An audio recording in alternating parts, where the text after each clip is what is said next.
Hi, I'm Mike from Craft Supplies USA, and today we're going to cover the line of Vicmarc Chucks and Jaws. Vicmarc makes some of the finest chucks and jaws available, and there's a reason the top professionals choose Vicmarc. Their powerful gripping force, dependable operation, and wide range of jaws and accessories to choose from make them our top choice for woodturners. Vicmarc offers 3 sizes of chucks and a wide range of jaws that'll cover every project you can think of. We'll explain what each jaw set is used for and how to use them. All of these jaws are available for the VM100, VM120, and the VM150. The expansion and contraction sizes will vary depending on the size of jaw you get and which chuck they're going on, so check the catalog or the website for the exact listings. And we also have a chuck maintenance video if you already have a Vicmarc chuck. We have a full video on how to break it down, clean it, and assemble it, making sure you have a lifetime of dependable operation with your chuck. Alright, let's clear off the table and we'll cover each chuck and each jaw set and what they're used for. Vicmarc has 3 chucks in their lineup. They have the VM100, which is a 3.5-inch chuck body. They have the VM120, which is a 5.5-inch chuck body. And they have this monster, this is the VM150, this is a 6-inch chuck body. The VM100 is really good for smaller lathes or spindle projects in particular. And it's small enough and light enough that mini lathes don't have a problem turning this and getting this spun up to speed. And there's a good range of jaws for the VM100. For my VM100s, I have these set up specifically for spindle turning projects, box blanks, pepper mills, smaller projects like that. And I have a smaller 4-inch bowl jaw set if I'm going to be doing smaller size bowls. So this is a good one for mini lathes and spindle projects. Next up is the VM120. This is the 5.5-inch chuck body, and the larger size of this chuck gives you really good clamping force for larger bowls, platters, and bigger projects like that.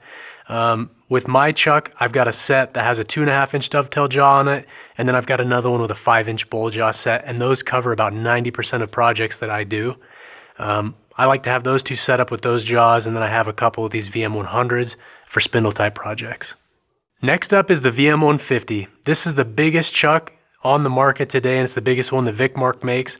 This is a 6-inch chuck body, and the cool thing about this one is it's a little bit different than these 2 here because it has the scrolling action you can use. You unlock a pinion gear and you can use it like a scroll chuck, or you can lock that and use the 2 pinion gears like you do on the VM100 and the VM120. This one has more clamping force than the other 2 chucks here. And it's just a lot beefier and heavy duty in general. So I would recommend this chuck if you're going to be regularly turning bowls or platters over 18 inches. You know, if you're doing that 18 to 24 inch size, or you're doing outboard turning where you're doing even bigger stuff, you're really going to want to step up to that bigger chuck body. If you're unsure which chuck size is right for you, contact us and we can help you work through it. Let's get these out of the way and now we'll cover our jaws. The first set is going to be the Dovetail Jaws. Most chucks come with a set of Dovetail Jaws, and it's probably the most frequently used jaw set on any chuck. They're capable of clamping down onto a dovetail tenon or expanding into a recess, making them extremely versatile. One of the great things is they have a wide range of these Dovetail Jaws available, going from 2.5 inches up to a 9-inch dovetail jaw. The reason they have such a wide range of jaws is you want to scale your jaw set to the size of piece you're turning. These 2.5-inch dovetail jaws are good for about an 8 to 10-inch bowl, and the 9-inch are good for up to a 24-inch bowl. So you want to scale, bigger the jaw, bigger the piece. The other good thing too is on their larger bowl jaws, or their larger dovetail jaws, they have a deeper dovetail, so you can turn a lot longer dovetail to increase your clamping force on the piece. The other great thing with their dovetail profile is it's a really good profile compared to a lot of other manufacturers on the market. And their external dovetail is a really good shape if you're going to be expanding into a recess as well. So, biggest thing, scale your jaw set to the size of project you're going to be turning. So I've got my pepper mill blank here. I've got a really good matching tenon that'll fit the chuck jaws really well on both ends of the blank. And when I put this in the chuck jaws, ideally I want to have about a 1/4 inch gap between the jaws. Any more than that, it'll leave really deep indentations from the corners of the chuck jaws. So you want to match the tenon profile to your chuck jaw profile, and then you can put this in your chuck and clamp it down nice and tight. All right, with your bowl jaws, you can see we have a really good tenon on our base of our bowl here. The profile of that matches our chuck jaw profile, as well as And once you go to those bigger bowl jaws, you're going to want to extend the length of your dovetail. But I've got a slightly undercut face here. That way it'll seat up on the edge of the chuck jaws.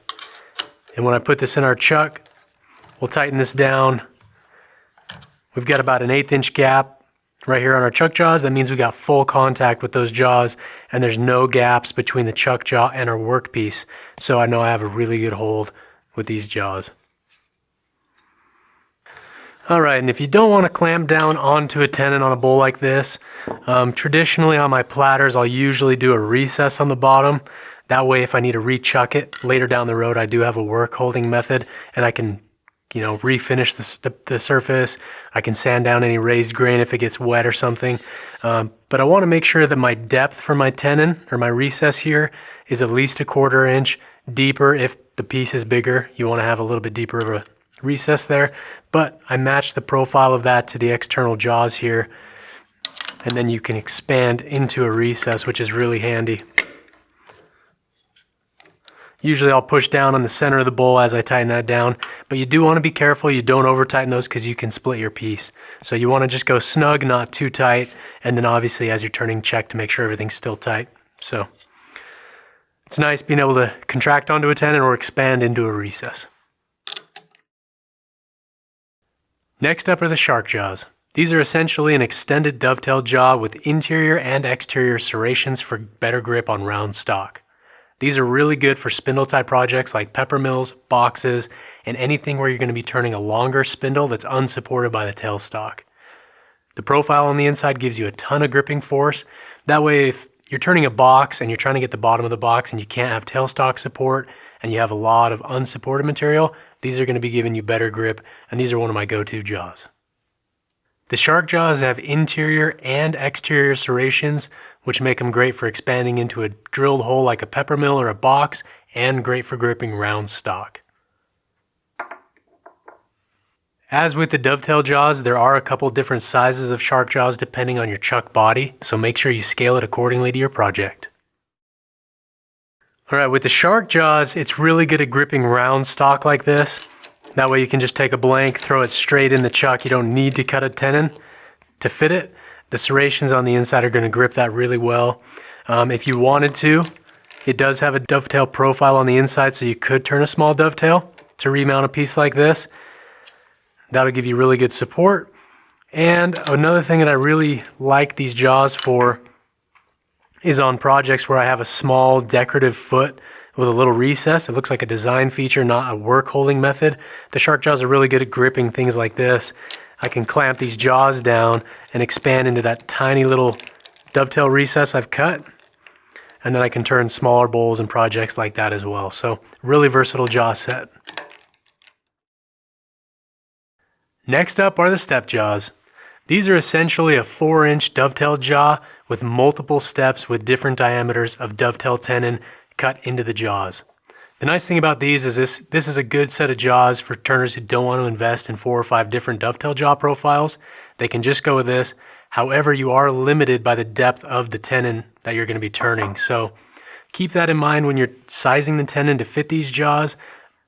These are a good set of jaws if you don't know exactly what size of dovetail jaw you want or need. This is a good one to start out with. This gives you a good range of different dovetails to try out until you decide what dedicated set of dovetail jaws you need. Alright, with the step jaws, the really cool thing is because we have so many different diameters of jaws, or steps in our jaws here, I can go from a bigger bowl where I'd be using the 5-inch bowl jaws, can clamp these down, and turn your bowl just like you normally would. I can hold a piece like that. I could take that out, then I could throw a spindle blank in like a pepper mill. Mount that on the lower step. It would hold that really well. And if you're going to be switching between different bowl sizes where they have a different diameter of tenon on here, you can mount that in there. The only considerations with these jaws are the steps are a lot shorter than the comparable jaws as a standalone jaw. So you can see with this bowl in here that I've sized my tenon for a standard set of 5-inch jaws. You can see that big, 1/4-inch gap between the workpiece and the jaw face. That's just because those steps are a lot shallower, so you do need to size your tenons accordingly. you can't turn as big of a piece as you would with the standard 5-inch bowl jaws. So keep that in mind. The steps are a lot shorter and shallower, so you do have to limit the size of your tenons. And on a piece like this, if I'm using the very bottom step, like this bowl here, I don't have access to about that bottom quarter of the bowl. So it's really good, very versatile jaw, but there are some limitations just due to the depth of the steps. So, good set of jaws. Alright, the next jaw set we have is the pin jaws and the extended pin jaws. These are a really good set of jaws for spindle projects if you're turning finials, knobs, doing birdhouses. Where they really shine though is on the extended pin jaws. On a pepper mill you have that drilled hole. This is a really good jaw set to expand into that drilled hole instead of turning a waste block tenon. Those will expand right into there, and the great thing is the smooth profile on these won't mark up that drilled hole, or the same thing if you're clamping down, they've got a smooth interior profile so it won't mark or damage your pieces. The other good thing these jaws are good for is turning dowels because of that smooth interior profile. If you're trying to decide which one of these to go with, whether the extended or the standard pin jaws, I would pick the extended just because they're longer, I've got more gripping force, and I can slide my piece forward or back on the jaws and give myself a little more clearance between the chuck and my turning piece if I need to. However, if your workpiece is so small you do need just the pin jaws, then go with that set. But for me, I've got my chuck dedicated to the extended pin jaws. Use these things all the time. Alright, with the pin jaws and the extended pin jaws, they really shine gripping smaller pieces, pretty much 1 inch or smaller. This is great for doing finials. I can hold these really small pieces of stock, and it also gives me clearance away from the chuck body. That way I can turn a decorative finial for a birdhouse or something like that, or an ornament, as well as just gripping smaller stock. And the other great thing too with these is on your pepper mills where you have a really big drilled hole. A lot of times guys will turn a jam chuck and it's a friction fit drive on there. But with these jaws, especially the extended pin jaws, I can mount my pepper mill on here, expand into it, and then I still have enough room to clean up the underside or the foot of our pepper mill, as well as it gives me a really repeatable mounting method when I go to turn my pepper mill, because I can mount that on here, turn the outside, and if I need to take it off for any reason, I can put it back on there and it'll still run true. So it gives me clearance from the body, mounting in drilled holes like this, box blanks, and then turning smaller pieces like this for finials and things. So really good jaw set. Next up are the long nose jaws. These were essentially like a shark jaw, but designed to get your workpiece away from the headstock and the chuck body, giving you more clearance for turning. This is a good jaw set if you're going to be gripping round stock because the profiles on the inside are smooth, so they're not going to be marking anything. And then they have a nice small dovetail on the exterior here, you know, for smaller stock projects where you need some more clearance to work on the back side of a piece. One of the great things about these jaws is if you're doing a smaller bowl with a little recess, because of the added length on these get it away from the chuck body. That way it gives you more clearance to get down to the bottom of that bowl profile when you're reprofiling and getting your finished cuts on the outside. So having that little extra length from the length of these jaws, that just gives you more workspace so you're not in risk of hitting your chuck body when you're turning. Alright, so here we have our long nose jaws. The purpose of these is to give you clearance from the chuck body and the headstock, allowing you to get access to the piece you're turning. The interior profile is rounded, so it is good at holding just round stock like this if I was turning a finial or a knob or something. And it also has the dovetail profile here, so we can turn a dovetail on a piece like this and mount it in our chuck. So where it really shines though is when we have, you know, a small bowl like this with a recess, a box lid, you know, expanding into a box lid or a box body. It's really nice because we can close these down, and when I remount this piece, you'll see what I'm talking about. So we'll expand this into our recess that we've cut, but having a lot more space here allows me to get in there with my sander to sand the exterior once we've trued it up, as well as getting in here with, you know, the shear scraper and making some cuts. That way I'm not at risk of hitting the chuck body. So the extended length on these and the tapered profile to them, they are pretty useful. They're a good set of jaws to have in the toolbox. Next up are the pen drilling jaws. I would say these are a must-have for anyone turning pens or any kit projects like that where you're going to be using a mandrel. Before these jaws came out, we were drilling everything on a drill press, which leads to inaccuracy. A lot of times your jig can shift around on your table if it's not clamped properly, and it's just another piece of equipment in your shop you have to use. Where this, you can pretty much get rid of your drill press, but it just allows you to drill really accurate holes repeatedly. With the pen drilling jaw set, you only get 2 jaws because you're only gripping onto square stock and you're only drilling with these jaws. You don't want to use these for any projects other than drilling pen blanks. So with these 2 jaws, you get a really accurate drilled hole. You get a lot more control out of your tailstock as you're advancing your drill bit. Being able to drill on the lathe is a lot better than the drill press.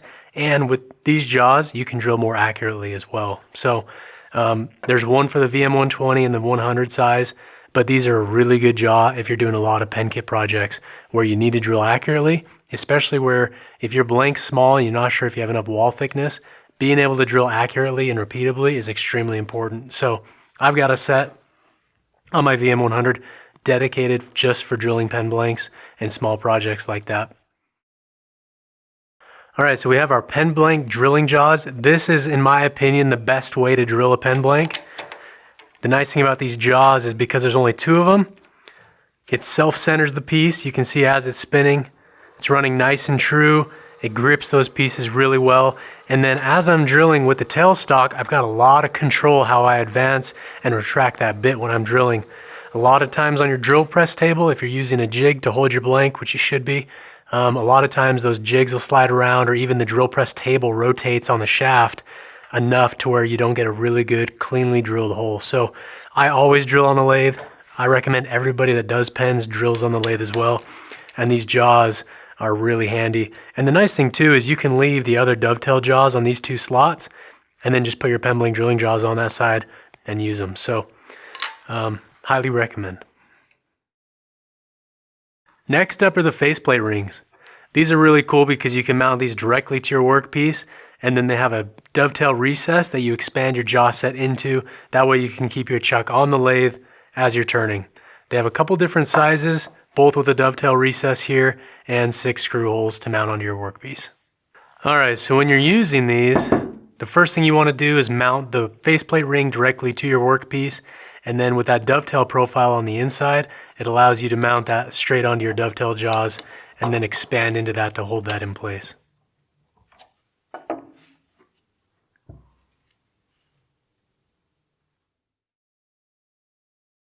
Next up is the Adjusta-Jaw. This is a really good remounting option for bowls and platters to allow you to return the bottom of your bowl or your platter. There's a bunch of different sizes of these available, all the way from 8 inches up to 18 inches. I would recommend getting the biggest size that your lathe can fit because you can adjust these grippers in or out depending on the size of bowl you're going to remount. The only thing with this is it is a little time intensive to unscrew these all and then move them in, but a lot of times I'll be turning the same size of bowls at a time. That way I can just keep the grippers where they're at. But it's a really good option, and the nice thing is too is these rubber grippers here, they're non-marking. And a lot of people that have these, they don't understand, but there are 2 different curvatures on the grippers. There's an R100 radius and then an R150 radius. So you want to rotate those depending on the curvature and size of your piece. The other thing, when you're using this, it has a max operating RPM of 800 and you don't want to exceed that. But overall, it's a really good remounting option. That way you don't have to get into the vacuum chucks or use the longworth style chucks.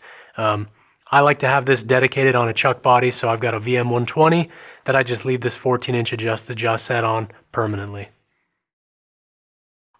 Alright, so we have the Adjusta-Jaws here. This is a really good set for returning bowls or platters.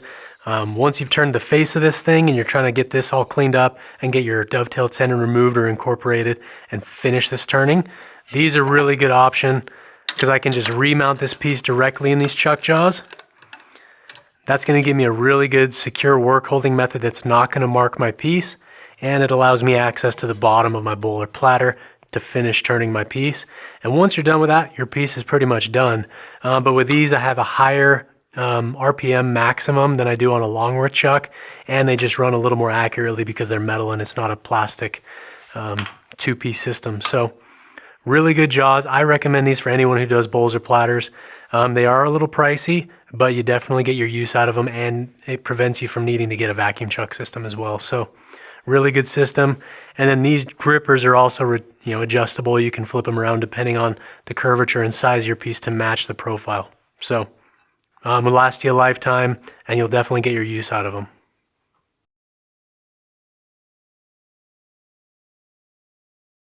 One other thing worth mentioning when you install your jaws is you want to inspect your jaw screws, make sure they're not getting stripped or threaded, and you want to install the correct jaw for the jaw slide. So every jaw is numbered 1 through 4, and your jaw slides also have the corresponding 1 through 4. So you want to make sure you line up your number 4 jaw with the number 4 jaw slide. So make sure to take note of that when you put your new jaws on. With so many chuck jaws and brands available, hopefully this video has helped you decide what sets Vicmarc apart from their competition and what the jaw sets are for and how you can use these in your next project. If you liked the video, give it a thumbs up, and if you already have a Vicmarc or you're going to buy a Vicmarc, comment down below which jaw set you need for your next project, and subscribe to our channel for more wood turning videos.